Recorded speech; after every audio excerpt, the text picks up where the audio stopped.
Good day, learners. Today we are working with lesson number 13. The topic is the Cash Payments Journal and the Creditors Journal, which is known as your CJ. For this, you can refer to pages 171 and 172 in your textbook and pages 14 and 15 of Resource Pack 2. Let us begin. The accounting process begins when the source document is received from the supplier. The items purchased on credit needs to be recorded in a journal, which we call the Creditors Journal. Below now is an example of the format of the Creditors Journal. First, we have the invoice number column, and number 2 is the date column. Number 3 is the name of the creditor. The creditor's name is recorded here. Number 4 is the folio number. Remember, folios are so important for easy referencing at a later stage. Then we have the creditors control column. That's number 5. Remember, here we record the amount that is owed to the creditor and here we have trading stock, equipment, and stationery. We have created these kinds of columns because these are the frequent products that we are purchasing all the time. If we have purchased any kinds of products and there's no column for it, we take it to the sundry account section. Okay, if the item purchased does not fit into an existing column, it should be now entered in the sundry account column. The Creditors Journal is very, very similar to the Cash Payments Journal. The only difference here is that the bank column is now replaced by the Creditors Control column. Remember, learners, the Cash Payments Journal, we record cash payments there. And in the Creditors Journal for the Creditors column, we're going to use the Creditors Control column here. Sorry, for the Cash Payments Journal, we have a bank column, and Creditors Journal, we have a Creditors Control column. Okay, which means this is the only difference here. Okay, let's go through the worked example, learners.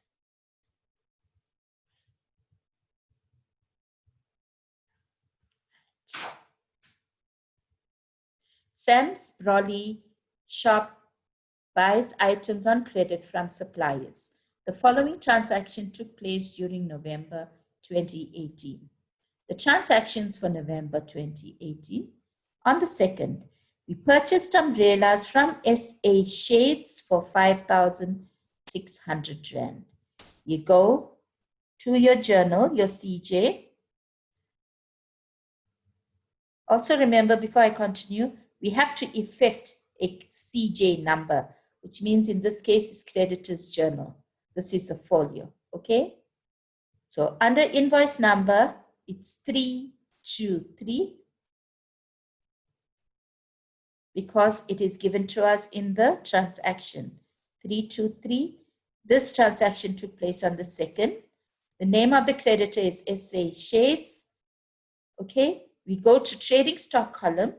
Remember, Sam's Brolly shop buys trading stock. Their umbrellas are trading stock. So we go to trading stock, it's 5,600 there, and immediately after into the Creditors Control column for 5,600. Similarly here, learners, if there are 2 transactions taking place on the same day, we will effect the entries in both the columns, but we enter one amount only in the Creditors Control column. Next transaction.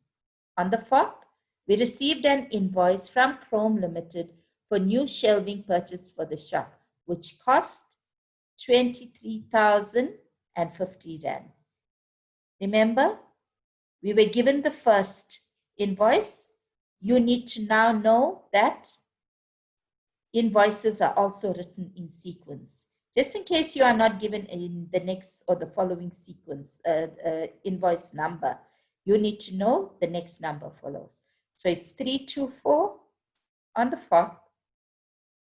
Our creditor is Chrome Limited For 23,050 Rand is the equipment, which we effect here, and straight away into the creditors control column. Can you see that? Then the next transaction, an invoice for 24,800 was received from Evershade. 13,500 for stock and the rest for stationery, which means we've got to calculate 24,800 minus 13,500, which will give me the amount of 11,300 for stationery. So let's effect this entry. Our next invoice number is 325.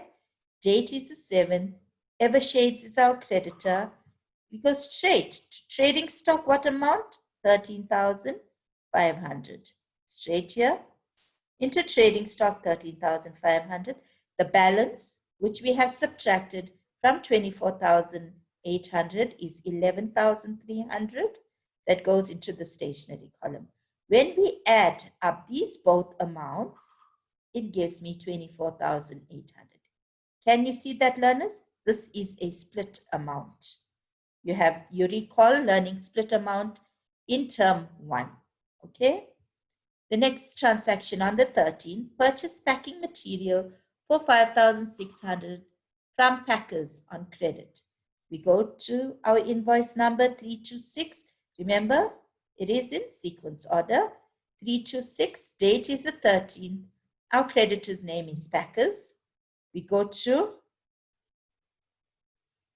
make the entry for packing material, but now, learners, we don't have a column for that. So we effect it into the sundry accounts column. 5,600, record packing material because it is a separate account in the general ledger. We go back to creditors control, 5,600. The next transaction on the 18th, trading stock was bought on credit from Brolly Brooks for 4,500 less 10% trade discount, which means they purchased for 4,500, but we've got a minus or less the 10%, which is 450 Rand. So we take 4,500 minus 450, that was the amount of 4,050 Rand that was purchased for on credit. We go to invoice number 327, date 18th. Brolly Brooks is my creditor, the amount of 4,050. How do we know to record in trading stock? Remember, trading stock was bought. We need to analyze the transaction properly and then effect the amount in the relevant columns. On the 25th, learners, bought equipment for 12,340 and stationery for 560 from Durban dealers on credit. Durban dealers give Sam 5% discount on equipment purchase, which means we've got to calculate 5% of 12,340. So that gives me 617 Rand.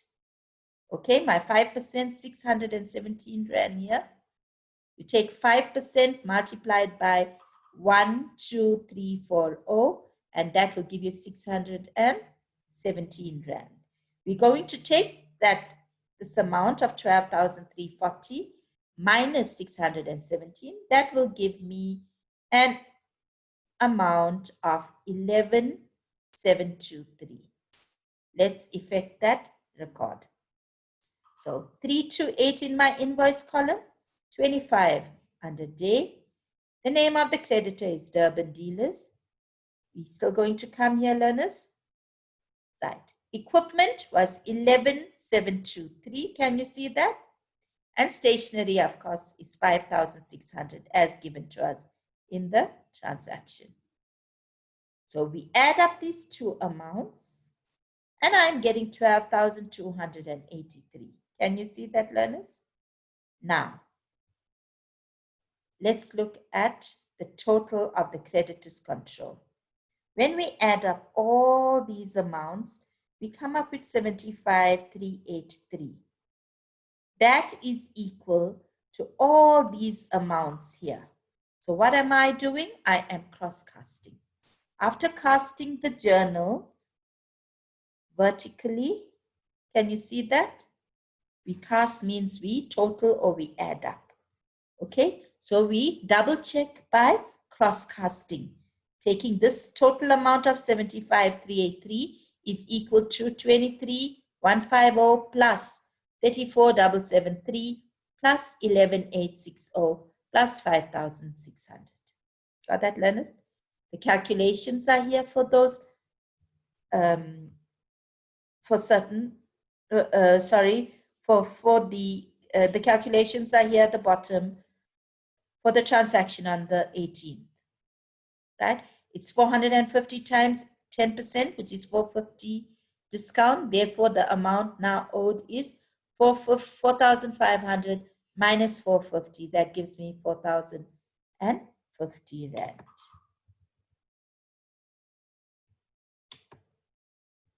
Okay, learners? Note, the business can buy more than one thing from their suppliers. These are added together and recorded as one total in the creditors control column. Can you see the entry for the 25th? So remember in the CPJ for this kind of transaction, we called it a split check every time we made payments. So this is a split purchase now. Okay, learners. So let's go on to page 15 now.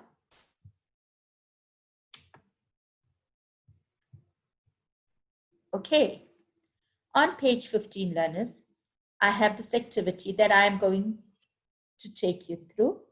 You have a blank copy in your resource pack, which you can complete after understanding this lesson here. Okay, so let us begin. My instruction reads, the transaction below were extracted from the books of Umhlanga traders for the month of July 2019. Use these transactions in this cash payments journal and creditors journal of Umhlanga traders. Note, you got to provide document numbers where necessary, which means you got to follow the sequence in the CPJ because we issue checks in sequence. Right? And the next note is cast the journals. Keep in mind at the end, you've got to total up all the amounts in each column. That is what casting means. Okay, so first, let's analyze each transaction very, very carefully. 8th of July, purchased merchandise. Merchandise becomes my trading stock. Can you see there I made notes? Merchandise is trading stock, so we are going to make that entry in the trading stock column. Purchase merchandise valued at 8,000 Rand on credit, which means on credit, it goes in the CJ, Creditors Journal, from Tank Suppliers, invoice number 21. There I wrote down CJ here. Just so when I am completed with my journals, I go back and recheck my work to ensure that I have posted to the relevant journals. I wrote CJ here. Let's go to my CJ, learners. Invoice number 21 as given to me in the transaction. Date is the 8th. Name of creditor is Tank Suppliers.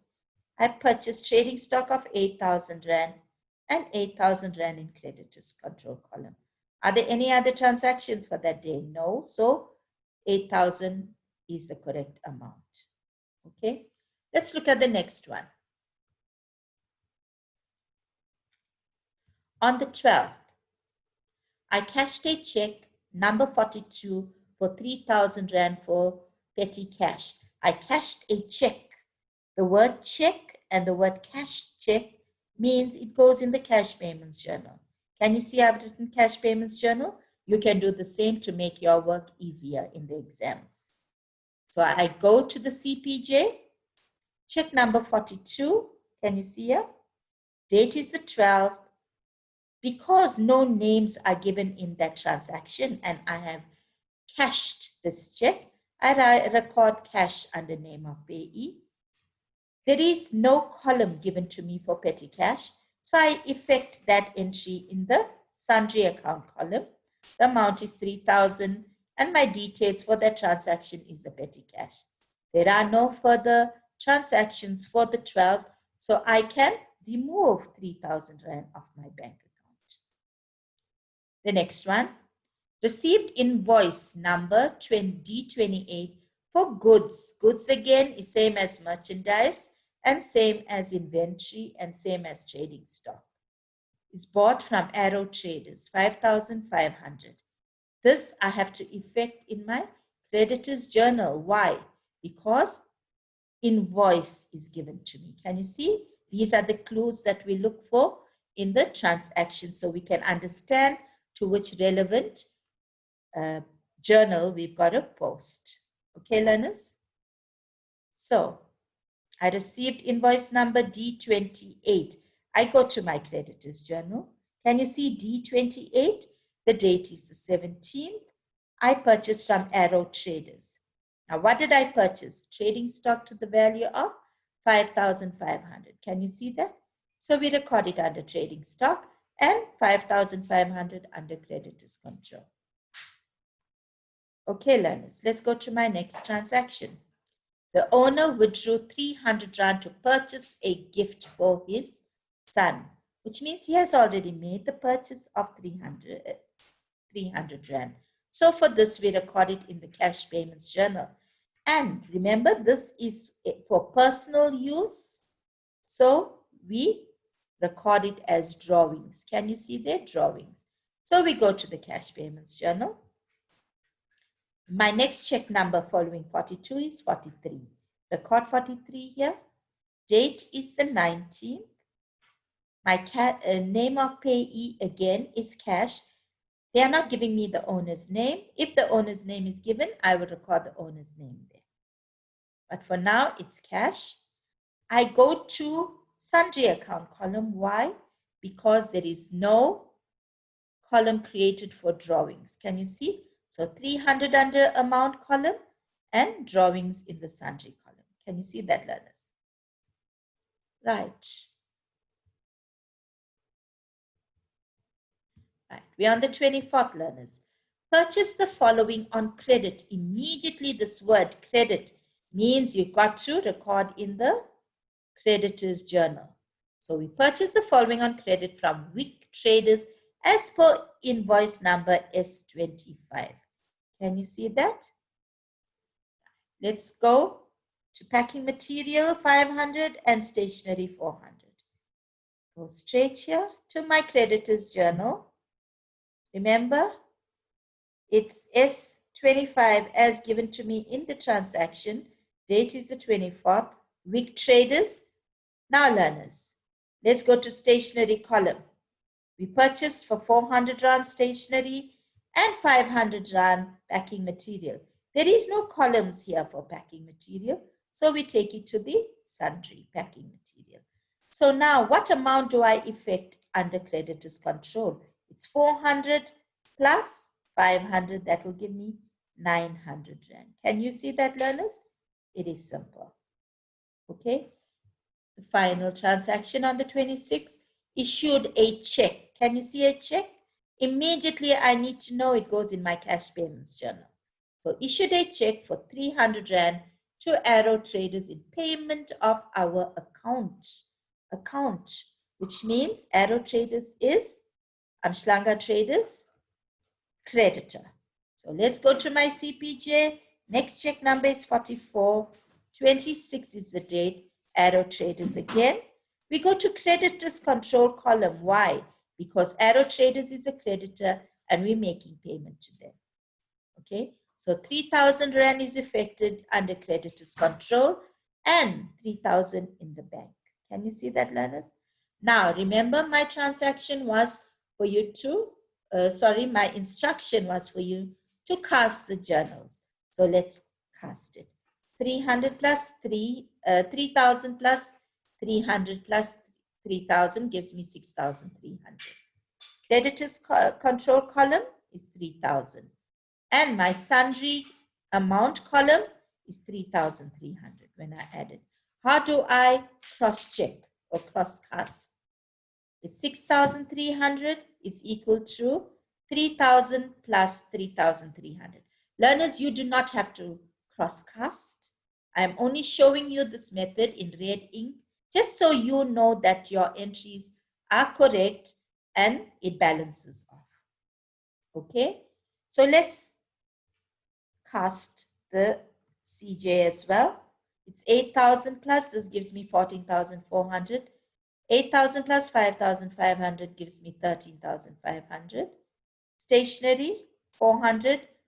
And in my sundry account column is 500. When I am cross-casting, it's 14,400 is equal to 13,500 plus 400 plus 500. Can you see that? When I check up, it all balances. Okay, learners. So this brings me to the end of the cash payments journal and the creditors journal. Okay, learners, I hope this lesson has given you some kind of assurance into the section. Do not stress about anything. When you return to school, I am going to give you examples and work with you and with examples on the board. Okay, learners? So happy studying and stay safe. Okay? Thank you.